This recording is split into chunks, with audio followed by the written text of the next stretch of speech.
There it is. How about that? That's better. Let's start over. Boyd goes boom. Nick Boyd absolutely goes nuclear. Badgers beat Providence. Happy Turkey Day. Let's talk about it.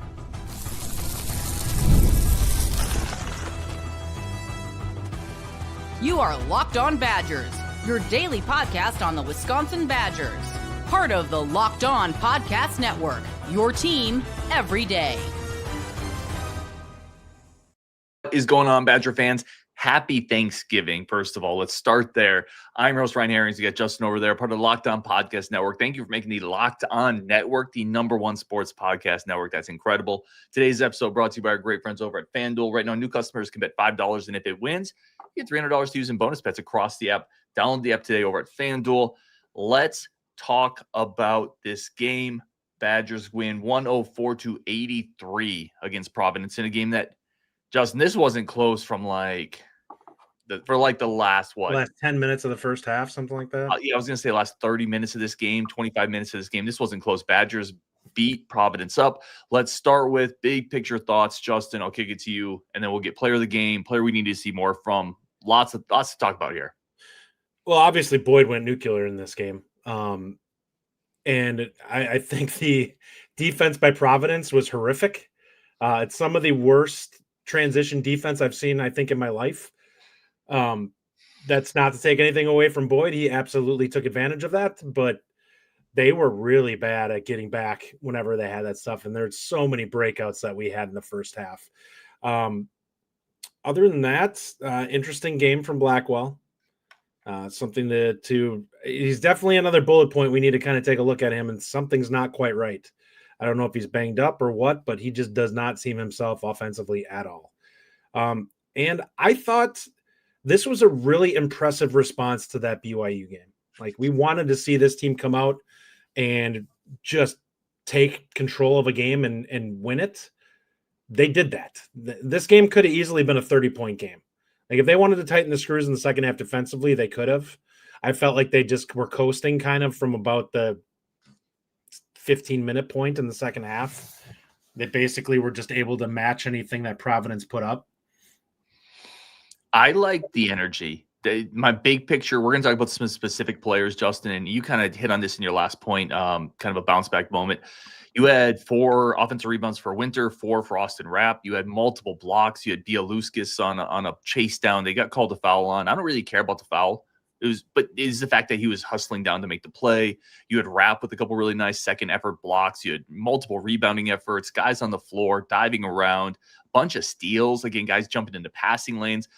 They just played with a ton of energy on the glass, contesting shots. What about Rapp blocking the shot on the dunk attempt at the rim? Like, hell yeah.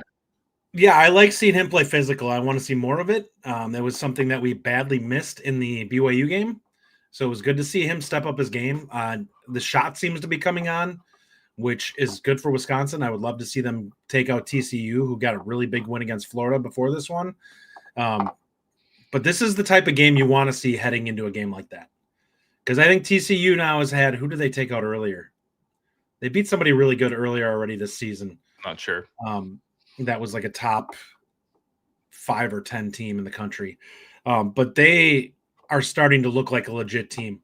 So it's somebody to definitely keep an eye on, that if this is the game to kind of prove yourself. So the opportunity here. Obviously, somebody else I want to rant, Rhodey. I love his game. He is such a low-maintenance player. He does so many things well that help you win games and takes so little off the table. Like, there's so little negative to his game. I love him. Rhodey is the perfect number 4, number 5 guy. If you can find that guy as your 4th or 5th offensive option on a team, because he can do everything pretty well. And when you can do everything pretty well, you're always going to find a niche. You're always going to find a spot on the court where it makes sense. He understands basketball. Let's start with our dude of the game. I think it's obvious, but we need to talk about Nick Boyd. Nick Boyd finishes with, let's see, what is here? 15 to 25. I do want to talk about shots here in a second, but absolutely incredible. The point explosion, right? Up to the point where we start talking about, is he going to get to 40? Is he going to challenge Tanjay and Kaminsky's records? But the most impressive thing here from Boyd to me, 7 rebounds, 7 assists, Justin, 0 turnovers. Mm-hmm. That's incredible. Boyd was unguardable. He was getting the paint. He was taking mostly really good shots. He was a pest on defense. He was pushing the tempo. He had a couple unbelievable passes. He was far and away the best player on the court tonight. Nick Boyd, due to the game. Yeah, absolutely. I think you can make an argument. You could probably throw Winter in there too. I mean, he had another double-double. Who's your second? Because obviously Boyd is the guy. Who would be your...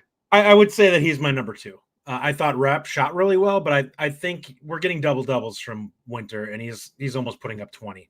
He's putting himself in the conversation to be potentially one of the front court guys on the all-conference team. Like, it's routine now for him to be a 15-10 guy, which is kind of crazy. Yeah, I had Winter as my second guy as well. Really quick on Winter, it's 19 points on 7 of 9 shooting. Mm-hmm. Just incredible efficiency. Plus, you had 4 offensive rebounds from Nolan Winter. Tried to dunk over somebody. He's dunked before. You always think dunked before, but there are very few times you see him just try to throw it down on somebody's head. Can we? Yeah, he did try to dunk on. He tried to yam on somebody, and he was upset that he didn't get it afterwards. You could tell, like he wanted that one back. Can we talk about that play? You put the Providence player in the blender. The fake pass. The fake pass.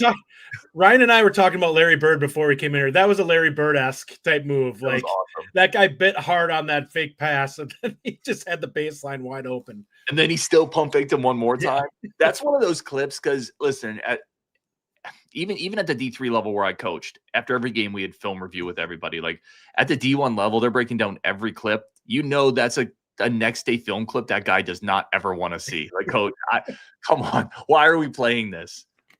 Winter's been so good. This is what Nolan Winter can do. On 9 shots, he can give you 19 and 10. And it looks like there's so much more in the tank still if he wanted it. Early in the game, I'll say this.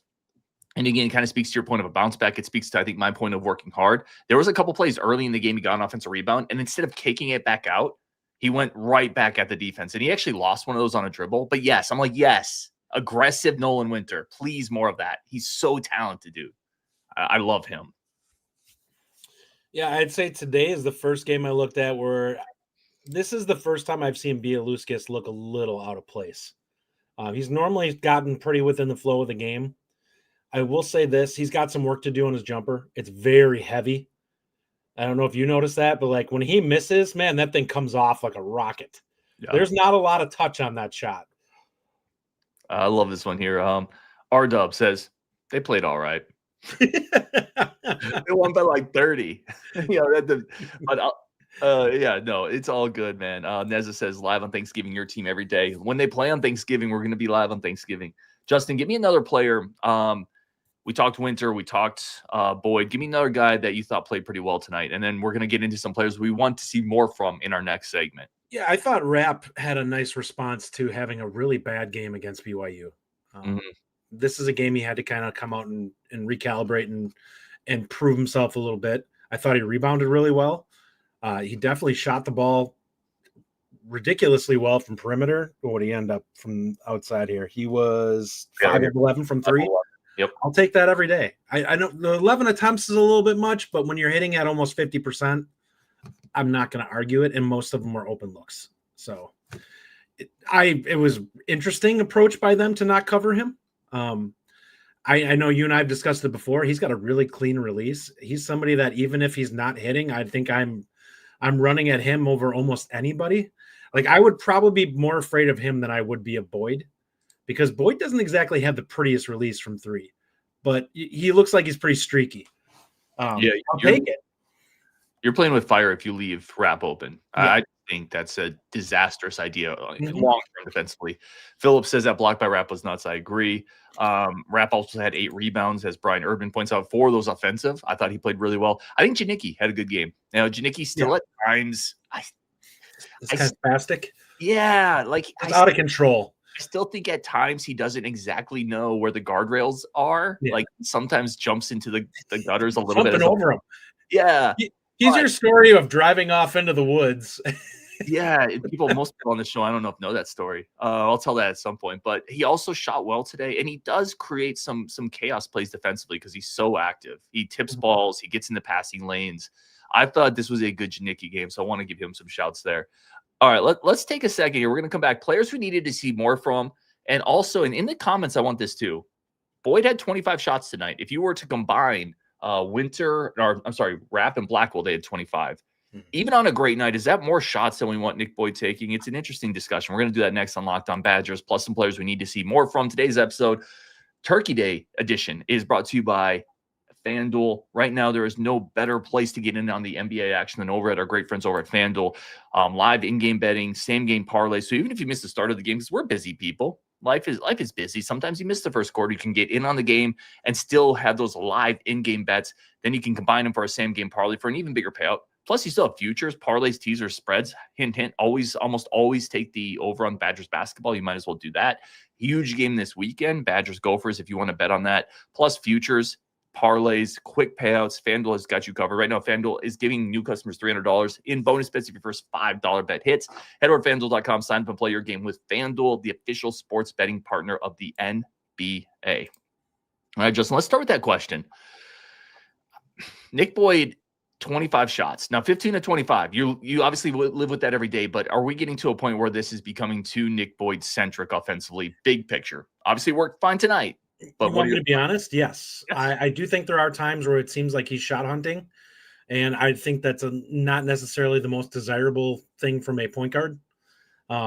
His head gets down a little bit when he's driving, and it's like, you had 7 assists today. You probably could have had 10 if you would have taken some of the open kickouts. Now, he was efficient tonight, but that might not always happen. There's going to be teams that he definitely faces that are significantly better defensively, where he's got to make that kick when it's there because he's not going to be able to finish at the rim. And that's what my concern is does this give him a little hero ball mentality where it's like, I can just go downhill on anybody and get away with it? Because it's not going to work against better defensive teams. Like, some people are going to cut him off. They'll have better interior defense. Yeah, Winning Gambler says not ideal for a point guard. Brett says no, because until Blackwell gets out of his funk, just let Boyd go. Badger Bournemouth, if Boyd is scoring and JB isn't, I just say let him shoot. Paul says if Boyd makes as many shots as he did, you shoot him 25 times. Ryan, why be so negative? It's a question, Paul. I don't think it's negative. You're going to face teams that, like, and he's also a guy who is not afraid to go out there and shoot 40% on that, where you look at it and you're like, if he's 10 of 25, you're not feeling great about that. Like, if he's shooting over 50%, absolutely. Now, some of this might be the fact that he was scoring well, that he probably was about 5 shots higher than what he would be, maybe even 10. But it's something to consider. You want him to be efficient. And when guys get out of control like that, that also grates on the rest of the guys around him who just start standing around. Like, you don't move as much when you know you're not going to be getting the ball. And it's just a mentality thing that tends to happen.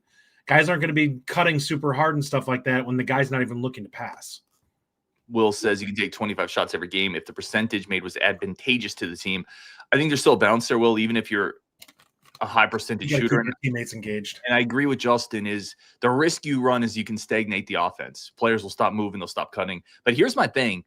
I'm actually leaning more into maybe this is going to be a Nick Boyd heliocentric type of an offense. And that's maybe okay too. If he's going to be this dynamic off the bounce, I'm kind of like, all right, let's let him be more of a scoring first point guard. When he came in, it was the thought of, it's going to flip Blackwell to the 2. Blackwell's going to cook. Boyd is more of a facilitator, maybe the second or third scoring option. Maybe he's just a scoring first point guard.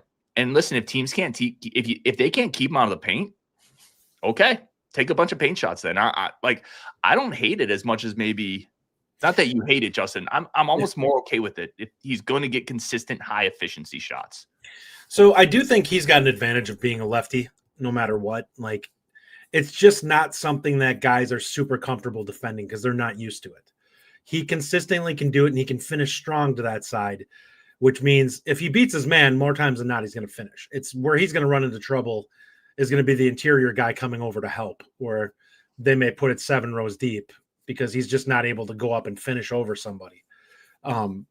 But I do think that he can get away with a lot attacking the rim.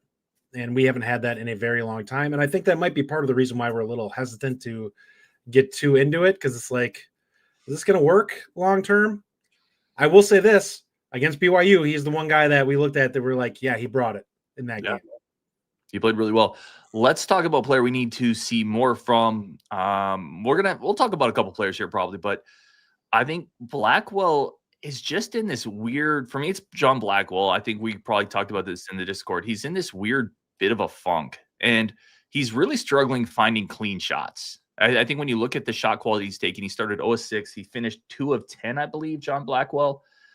And a lot of those first 6 shots, it was a 1-foot contested 12-footer. It was a dribble around the court and then pull up for a kind of a one-on-one 3-point shot. It's too much. Does he feel rushed?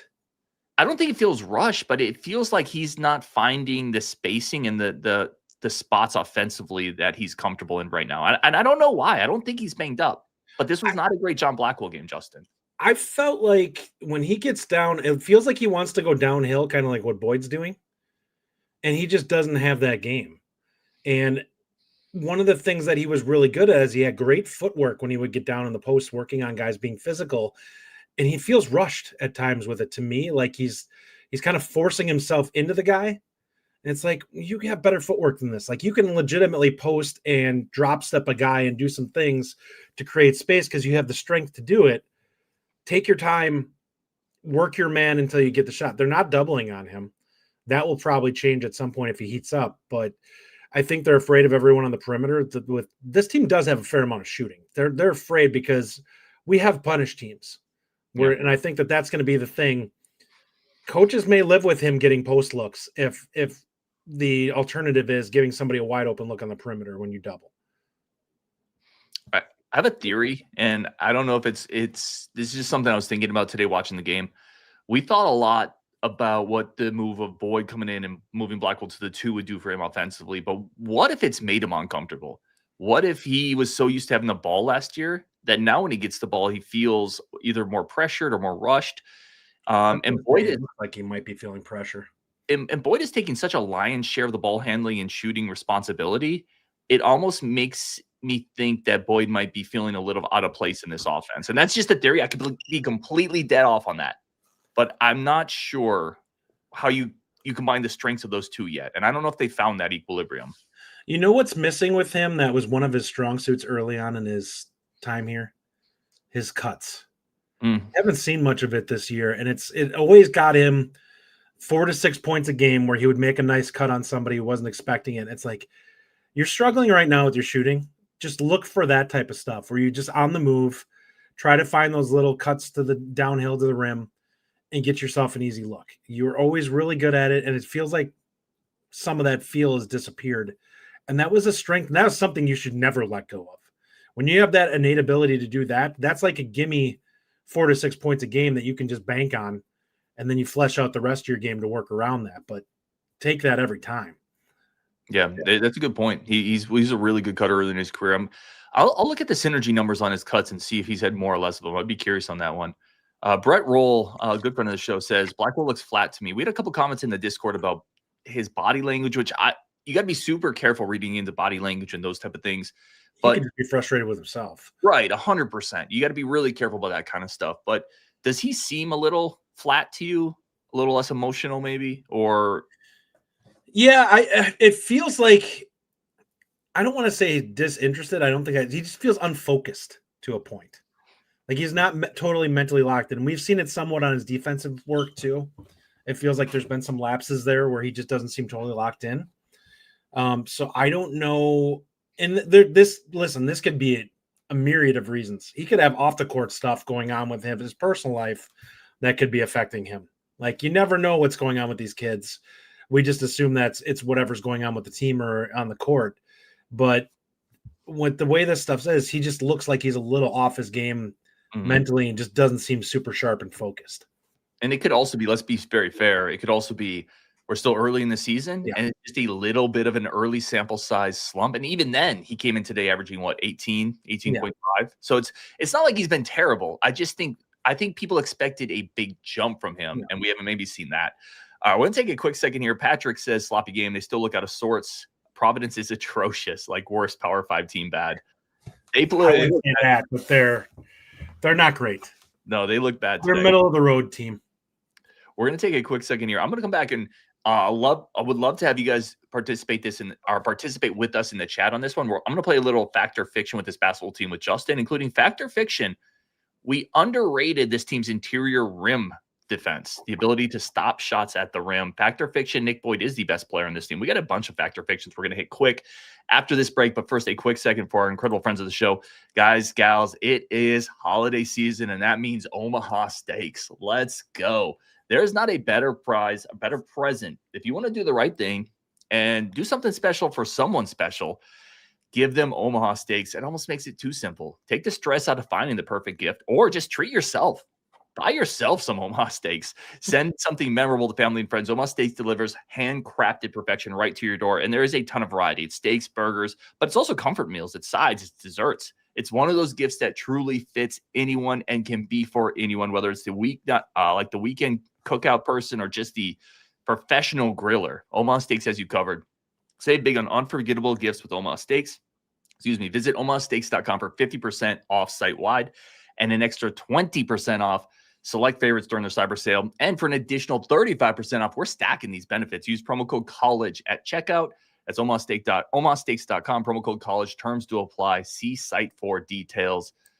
Justin, let's get into a couple Factor Fictions on this team. And if you have a couple you can think of quickly, you can hit my way too. I want to start here. Factor Fiction. We talked a lot about this team worrying about the ability to defend drives at the rim. They're not going to have rim defense. Factor Fiction, we overrated that concern. I would agree with that. I don't think we felt like we were going to have this much usable size, which I think is part of the difference there.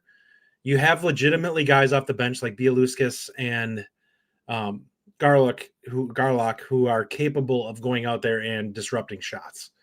And we didn't think we were going to have those guys effective yet at this point. And I think that changes things. Like if you thought that all you had was Rapp and Winter, I think you'd be a little concerned about it. I think we feel a lot better about it now. You still would like to have, like, I think Bialuskas is probably a year away from being where you want him to physically to bang with some of the guys who are a little bit more developed. But other than that, I think you feel pretty good in terms of them being able to disrupt guys who are penetrating. I think all of them are capable of doing that. It was the one area that Krall really struggled, where he was not great at disrupting shots. Even when he actually showed on them, guys typically finished over him at a pretty high clip. They're doing a pretty darn good job of getting guys off, like messing with guys' shots, even when they're not getting the block. So I think it's been a pleasant surprise. I wouldn't say it's like a massive plus, but defensively, I would say it's definitely adequate. I think it's fact, and it's not fact. And suddenly we have like Dikembe Mutombo and Bo Wisconsin-esque Andy Kowski. Yeah, it's not suddenly like this is an elite team at defending shots at the rim. But I think from what we expected, I think one of the hidden parts of this is there's a lot of help side size. So when somebody drives in help side, you could have a large Austin Rapp coming, or Bialuskas, or Garlock, or Nolan Winter. There's just a lot of size across the team, which makes it more difficult for players. Even if you beat your primary guy, there can be a wing coming from either side that's 6'11", that's 6'7". So I think this is fact. I don't think it's a great team, like you said, defending at the rim, but I think it's better than what we thought it would be. We actually saw a lineup that had Rapp, Bialuskas, and Winter all out there at the same time. I like it.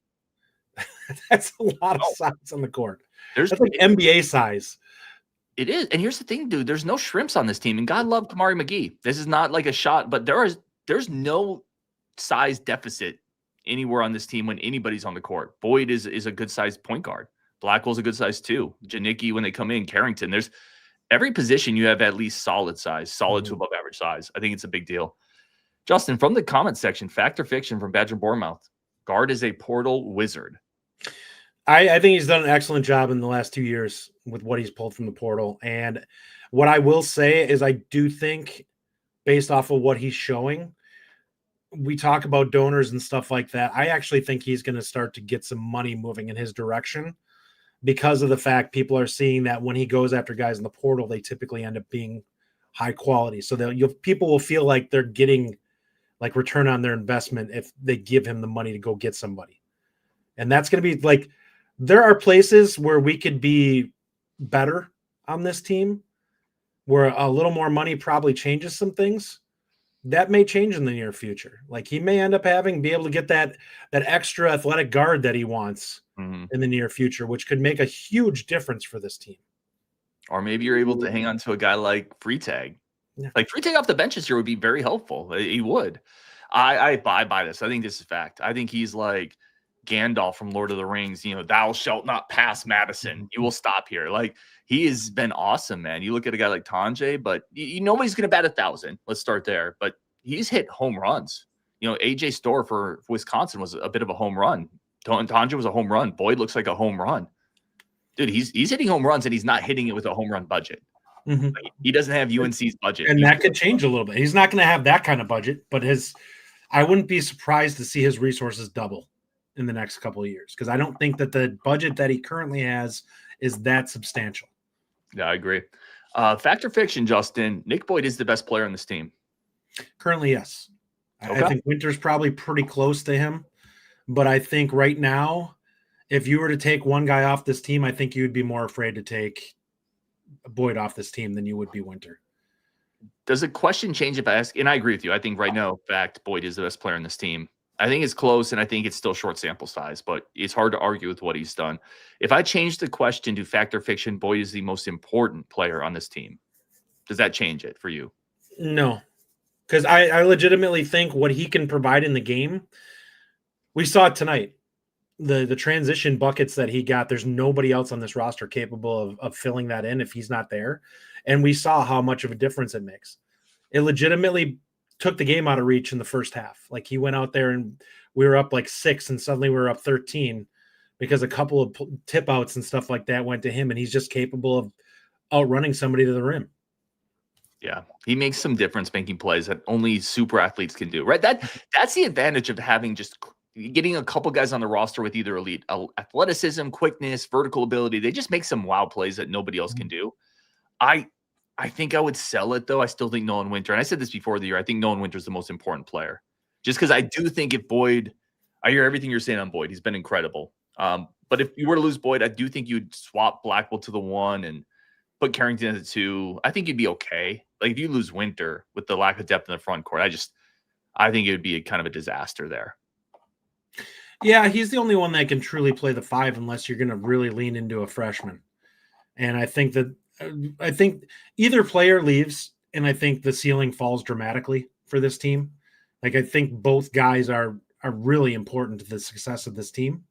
So I don't think you really want, like, there's not really a way to deal with it if either one goes. Ironically, the one person who we probably could have off the court right now and get away with it is probably Blackwell. Like if he was out for a game or two, you'd probably be like, okay, we've got a couple. We can put Carrington in there. We could, move Rhodey down to the 2 if you want to go big. Like there's some things you could do to kind of hide him and not being there. But out of the starting 5, that's probably the guy who has struggled the most to this point, where you're like, yeah, we can deal with that. I will say this, when he gets going, which I do think at some point he will. Yeah. Obviously that changes substantially, but as of right now, the version of him that we're getting is not exactly setting the world afire. Justin, what about this question here? Our question/statement from Hunter. I'm afraid Blackwell and Boyd won't be able to coexist.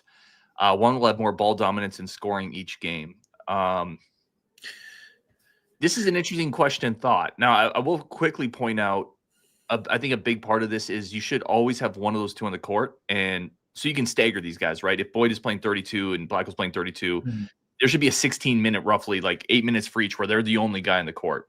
You should always have one of them on the court. So that is part of the way you can handle this, is you stagger those guys completely. When they're both on the court, though, for those the rest of those minutes, do you have any concerns that they're going to be able to coexist at their highest levels? Well, when somebody said earlier that they thought that, his body language wasn't great, it's one of those things where I wonder, like, is he feeling threatened a little bit that this was supposed to be his team and he was supposed to be the one out there going and getting it? I'm not saying that that's the case. I'm just saying, like, that could be one of those things. I've never gotten the impression that Blackwell's that type of ego player, so I don't think so. But I think for him, it's just more of a transition to a different role. He got used to being more ball dominant and being kind of the facilitator, and that's not really what he does anymore. Yeah, I don't think, and I like the question you're raising, but yeah, I don't think Blackwell's that type of guy. I don't think that's an issue. I think it's more, I'm in a bit of a different role again this year. And remember with Blackwell, he started off his freshman year. He's kind of one type of role. Last year was a completely different type of role. And again, this year it's another really kind of completely different type of role. So he was never really been able to find consistency year to year in a specific role with this offense. I think that's a big part of it. I would like for them, because he's still a really talented player. And if this team is going to go where it potentially could go, they both have to be playing really well. Period. I would like them to set up some easy shots early in the game to try to get Blackwell rolling, to facilitate some easier looks. I would like to, when there's a couple of times where it looked like they were going to isolate him on the block, and I'm like, yeah, do that. Yeah, I agree. I feel like that's something that he should be, just to be able to abuse the guard, especially if he has a matchup advantage. Like where he's physically just got it on the other guy. I want to see him go down there and bruise somebody and just beat them up in the post and force his way into an easy shot. Yeah, I love that for him. He plays off 2 feet. He's physical. He's tough. I love that for him if they put him in the post more. I think we'll wrap up there, Justin, unless you have any last thoughts on this Badgers basketball team. I absolutely want to say happy Thanksgiving to everybody tuning in. Everybody's going to watch this. I hope you had an incredible day and will continue to have an incredible day. You all are awesome. Any last thoughts on this basketball team, Justin? Yeah, I think we got the response that we were hoping for. This is a nice step. You get a chance to get a really good win if you can take down TCU tomorrow, who just hopefully expended a ton of energy against Florida, and we get a chance to take it to them. But that would be a good win for us. That's probably a quad 1 win, I would guess, by the time we get to the tournament time. And hopefully we go out there, take that one down, and continue to shoot well. And that one, I get the overwhelming feeling defense is going to have to play at a little bit higher level. But I also don't think they're going to be quite as up and down the court as what we saw from Providence. So, yeah, I think we feel good about this response. I think we feel like we can definitely compete in tomorrow's game, and hopefully we can go out there and get this done. Yeah, I can't wait for it. We'll finish up on this comment here from JB. Speaking of Thanksgiving, I'm grateful for Ryan, my talented friend, for building the entire community for all of us. JB, man, is awesome. Having met him in person. Appreciate everybody in this community, Justin as well, everybody else that's here on Wisconsin. And we will be doing our Locked On basketball meetup event. It'll be the Ohio State game. I need to try to coordinate a block of tickets, but keep that on your radar. If you want to come hang out, we're going to do a meetup. We do it every year, football, basketball. We get together.